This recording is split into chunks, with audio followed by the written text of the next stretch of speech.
Lagrange multipliers, just kind of a scary topic, so if you're feeling a little bit intimidated by these problems, that's okay. That's normal. In this video, I'm going to break down what my approach would be if I was going to take a classroom level exam that had some Lagrange multipliers problems on it. I'm going to do some examples. If you're looking for how Lagrange multipliers works, there should be a video linked somewhere on the screen now that explains the theory.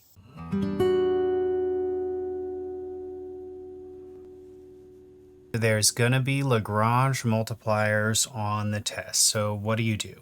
I've done my best here to separate the two very common types of Lagrange multipliers problems that I've seen, because depending on which type they are, the solution strategy can be kind of different. So basically what you need to look for to decide, what approach you're going to take is whether or not there's a mixed term. So what I mean is somewhere in the function that you're trying to maximize in f, there's going to be something like x squared times y or something like that. Some way where both the variables are multiplied together, or x times z or something like that.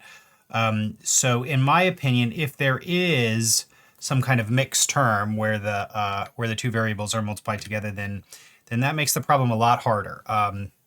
Okay, so before we jump into examples where we look at the two different ways that these can play out, I just need to, address the two common issues that come up when you're solving Lagrange multipliers problems that can make them a little bit more tricky. The first one is you're not allowed to divide by a variable because it's possible that the variable could be equal to 0.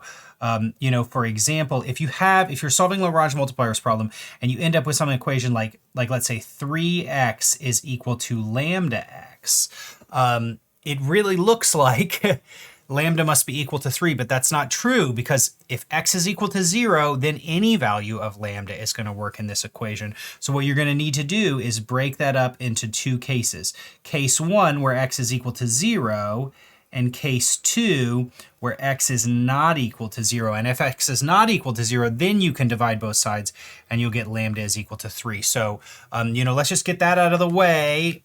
I mean, this is technically an algebra issue, but I'm just saying, you can't divide by a variable. You need to consider the possibility that variable is equal to 0.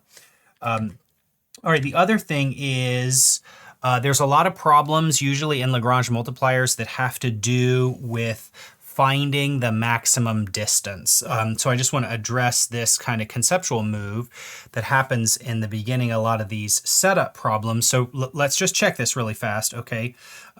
So for example, 16 is bigger than 9, right? Okay. Now, if I square root both sides, I'll get 4 is bigger than 3. And that's true. Okay. In fact, if you start out with, for example, 5 is bigger than 3. And if you square both sides, 25 is bigger than 9. So a lot of times if you're solving a problem where you're looking for the biggest number, it doesn't matter if you're trying to decide, well, is 25 bigger than 9? Since 5 is bigger than 3, that's really all the information you need. So a lot of times if you're solving a Lagrange multiplier problem and they're talking about the maximum distance, technically the distance formula is going to be some function like this. But, I don't want to start taking derivatives of this. I mean, look at what's going to happen, right? I'm going to have to move the 1/2 out front, subtract 1 from the power, and then do the chain rule and end up with this whole big complicated thing. So if you're solving a Lagrange multiplier problem where you want to find the maximum distance, don't find the maximum distance. Find the maximum square of the distance, because that's much easier to do. I mean, look at this, right? I mean, which one would you rather take the derivative of? Something with a big square root or something without the big square root? Actually this trick works with any increasing function. So, if you're trying to maximize something and you'd rather take the logarithm of it or, cube it or anything that's strictly increasing, then that is a legal move. You're always allowed to apply increasing functions to both sides. So, okay, so that's enough of the setup here. Watch out for these two issues and then start off your problem looking to see if you have any mixed terms. All right, so let's jump into some examples so I can show you how these two types play out. Classic Lagrange multipliers problem here. We're asked to find the point on the plane, and they give us the equation of this plane here. Looking at it now, I just made up this problem. Looking at it, I realized I could divide everything by 2 and simplify this, but I think I'm just going to leave it because I like the way it plays out. And so we're looking for the point on the plane that is closest to the point 1, 2, 3. So the concept here is we've got some kind of plane, and then there's some sort of point out in space. And we're going to calculate the distance from that point 1, 2, 3 over to some point on the plane. And we want the one that has the minimum distance. So there's going to be some point on the plane like that that is the minimum distance. All right, so let's start off by just, we want the one that is closest to the point. So closest means minimum distance. So let's start off by defining our function f of x, y, z to be the distance between this point and the plane. Okay, so the formula for the distance formula is the square root of, the change in the coordinates here. So this is going to be x minus x1 squared plus y minus y1 squared plus z minus z1 squared. All right, so there it is. We've created some kind of distance function.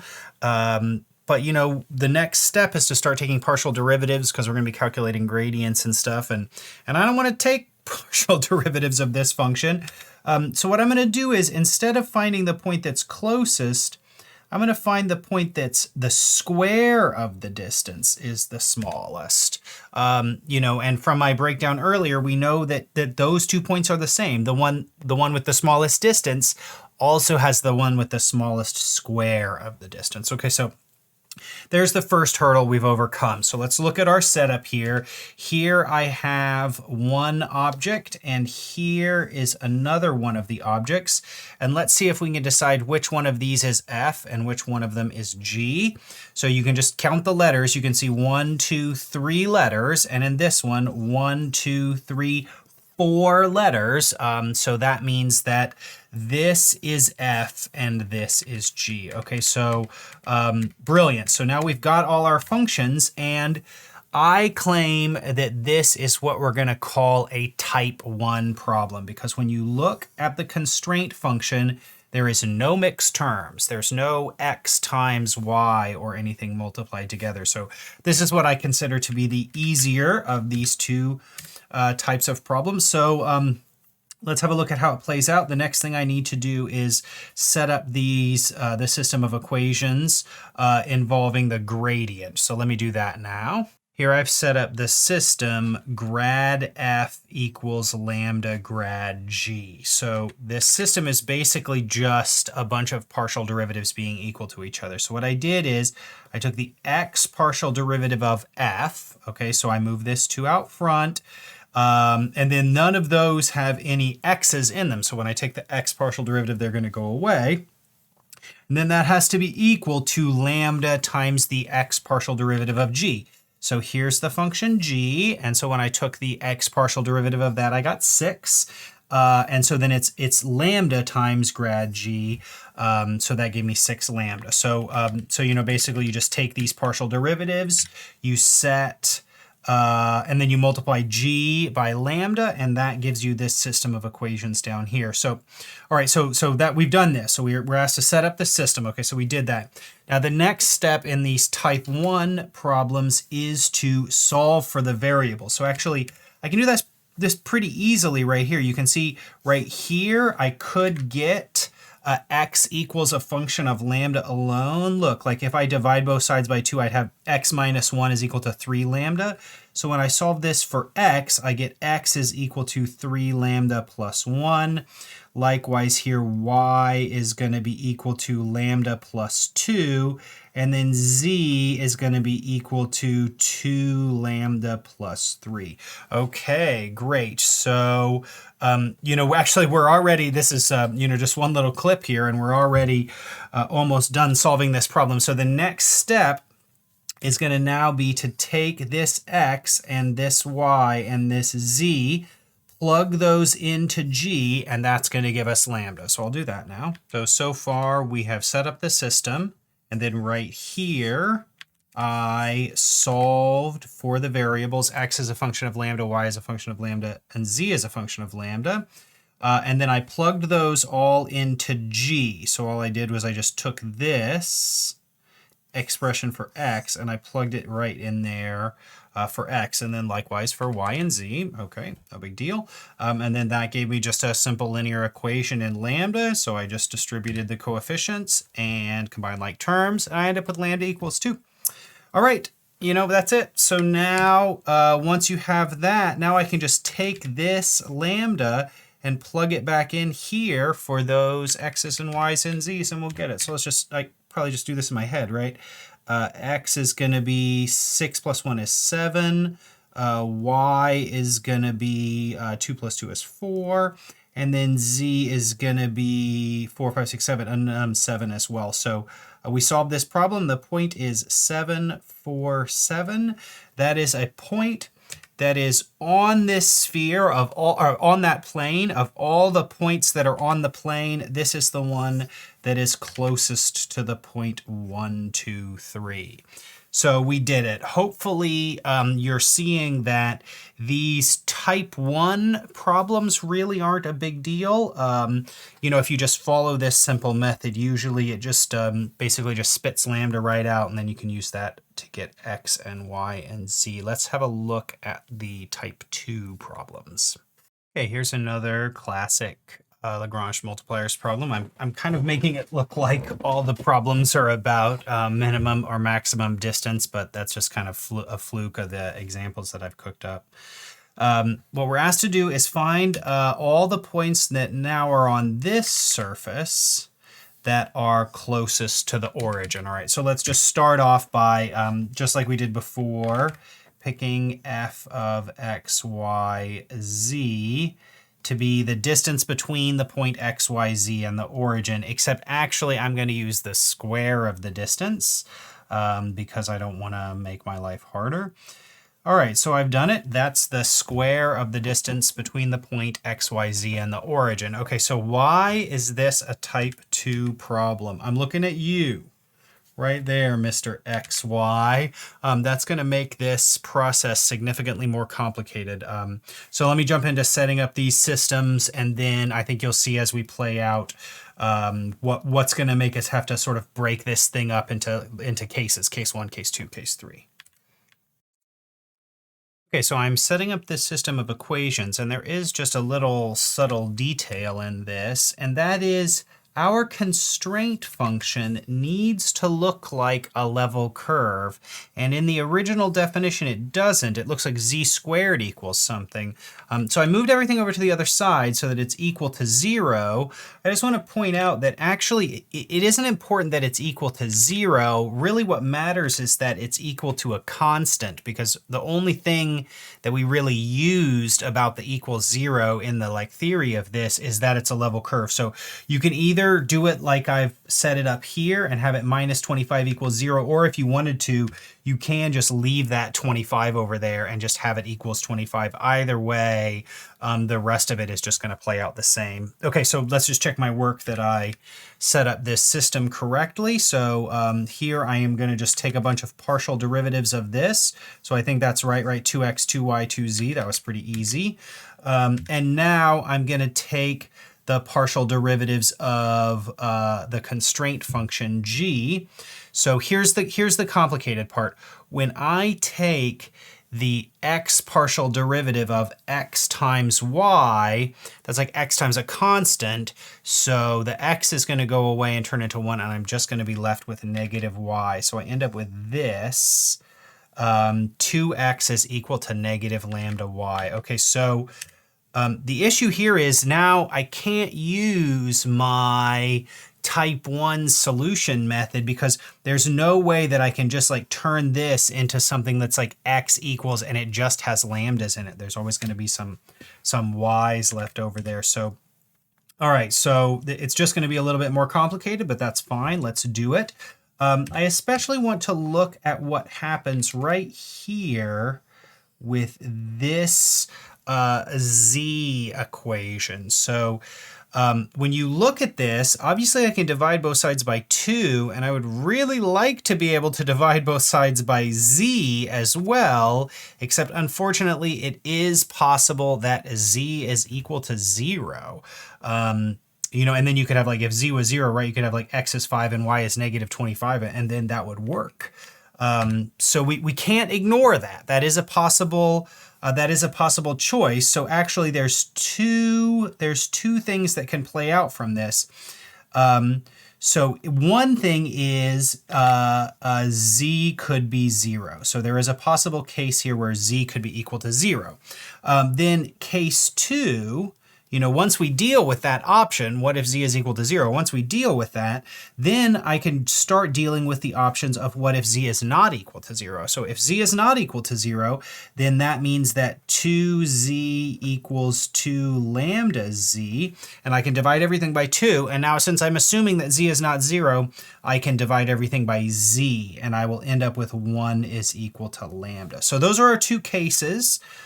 We could either have a case where z is equal to 0 or where lambda is equal to 1. So the next thing for us to do is to dive into both of these two cases and see if we can use those assumptions to produce any points. So I'm going to start with the harder case first here. What if z is equal to 0? Okay, so that means that I can just go back to all of my original equations and plug in z is equal to 0. So especially this one right here, that means that z goes away, and also obviously that goes away because 0 is equal to 0. All right, so now I've got this new system of equations to solve now that z is equal to 0. I want to look at this one really fast, because what this means is that x times y, negative x times y is equal to 25. Okay, so this has to happen. Negative x times y has to be equal to 25. So what I'm saying is, from this, I can now assume that both x and y are also not 0, because if x was 0 or y is equal to 0, then this equation would become 0 is equal to 25, and that's impossible. So one of the things that we get if we assume that z is equal to 0 based on our constraint function, we can conclude from that x is not equal to 0 and y is not equal to 0. Okay, so that's brilliant. That's actually gonna make the next part of this much easier. Okay, so in this equation right here, I can divide both sides by 2, and I'll get x is equal to negative lambda y divided by 2. And this is the part of the directions where I'm saying solve for one letter and plug it into the other equation. So that's what I mean by this. I mean, solve this for x and then take this expression for x and plug it in right there for that other x. So I'll do that. Let's see, I'll leave my little note there. So that's going in there. And then I will get 2y is equal to negative lambda. And now that is going to become lambda times y divided by 2. All right. So I can multiply both sides by 2. So I'm going to get 4y is equal to negative. I lost a negative here. I lost that negative right there. So those two negatives are going to cancel. So I end up with lambda squared times y. Okay, so since I assumed that y is not equal to 0, that came from our constraint equation. Remember, now I'm using this conclusion that we made, that y is not equal to 0. So now from this, since I know y is not 0, I can divide both sides by y, and I will end up with lambda is equal to plus or minus 2. Whew, that's great. Okay, so now I can plug this back in, and that is going to let me get x and y. Yay, it worked. I was able to use this assumption in order to solve for some points. Okay, so what happened? I ended up solving for lambda, and I ended up with lambda is equal to plus or minus 2. So let's look at the two choices we have here for lambda. So one of them is if lambda is equal to 2. So if lambda is equal to 2, then I can just take this 2 and plug it right there into that equation, and I will get The 2's will cancel, and I'll get x is equal to negative y. And then I'm using my constraint equation down there. Negative xy is equal to 25. So if I plug in this negative y for that x right there, I'll have negative y. I'll have negative y times y. So the negatives will cancel, and I'll have y squared is equal to 25. And that gave me y is equal to plus or minus 5. So since x is equal to negative y, I know they always have opposite signs from each other. So that means I could have x is 5, y is negative 5, and then all of this case happened when z is equal to 0. So I'm reporting my points here like x, y, z. And then, by symmetry, you can also see where I'm getting this point there. X and y also always have different signs, and if y is 5, then I get negative 5, 5, 0. Okay. All right, so we were able to produce some points. Also, if lambda is equal to negative 2, then x would be equal to y, and then negative y squared would be equal to 25. And that doesn't have any solutions. Those solutions are imaginary, so that doesn't go anywhere. It's a contradiction. I kind of like writing that symbol right there. That kind of means when there's no way to proceed from that. So, okay, brilliant. We did some real work here. Remember, we had two cases, one where z is 0 and one where z is not 0. And you just kind of get in there and get your hands dirty and start digging through the possible choices and start making substitutions and end up with these points. Now I need to jump back in and do case 2. What if z is not equal to 0? I'm here in case 2. So what happens if z is not equal to 0? So remember that if z is not equal to 0, then this equation becomes z is equal to lambda z. So since z is not equal to 0 in case 2, I can divide everything by z and I will get 1 is equal to lambda. Okay, brilliant. So if z is not 0, then lambda must be equal to 1. So let me go back to the original system and plug in lambda equals 1 everywhere. So I'm going to have 2x is equal to negative lambda y, but lambda is 1, so 2x will be equal to negative y, and also 2y is equal to negative x. Okay, so actually it's possible, if you just look at this, it's possible to see that this means that x must be 0 and y must be 0. Let me kind of walk you through that. Basically this is, the 0 is the only way that this is going to happen. You kind of make double the x to get y, and then you double the y to get the x. Okay, 0 is the only number that works that way.